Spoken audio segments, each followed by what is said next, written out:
Uzindi nkuru nuko ikitwa tatuwaje yo kwishinya cyangwa se aba bakobwa barimo kugenda bahindura ishinya yabo umukara bikomeje kwitabirwa n'abakobwa batari bakeya, ariko birimo kuba byashyira ubuzima mu kaga. Ahangaha rero ni ukuvuga ngo tatuwaje cyangwa se tatu zo ku mubiri zirasanzwe kandi zizwi na benshi, abantu benshi barazimenyereye, ariko muri iki gihe mu Rwanda harimo kuboneka izitamenyerewe, guhindura ishinya cyangwa iminwa umukara hakoreshejwe tatu. Mu Rwanda kuri bamwe ishinya y'umukara ni akaranga bwiza. Ibi bituma abafite ishinya itukura bashobora kwifuza kuyihindura umukara, kandi birimo kuboneka mu rubyiruko rumwe na rumwe, ndetse bigenda byiyongera nk'uko umwe mu bantu babikora cyangwa se bashyiraho izo tatuwaje yabashije kuba yabitangariza Join Books.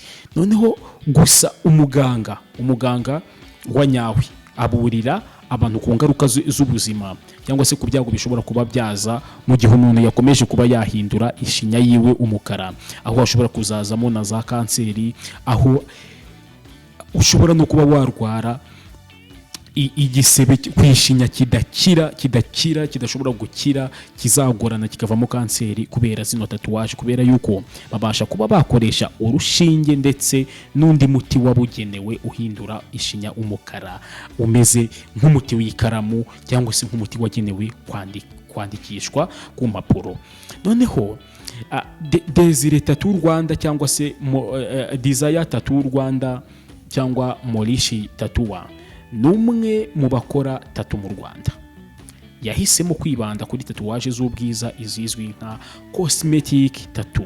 Rero abantu benshi barimo kuba bakwitabira, cyane cyane abana b'abakobwa barimo kuba bakwitabira guhindura ishinya yabo umukara, ariko ni ibintu bitari byiza, ni ibintu bitari sawa, ni ibintu bishobora kugira ingaruka kwishinya yawe. Byaba byiza yuko wabihagarika ukavuga uti ngewe ukwishinya Imana yayimpaye, reka mba ariko nyerekera. Wibuke gukora subscribe, dukomeze tubane umunsi ku wundi, turabakunda. Bamaze kutumenya barimo baratwirahira, nitwe dufata amafoto meza ndetse na video nziza. Ni Join Photography. Ese waba ufite birthday, ubukwe ndetse n'ibindi birori, harimo nka za bridal shower ndetse n'ibindi birori byinshi cyane tutavuga aka kanya. Niba udukeneye hamagara nimero 079556 110 7.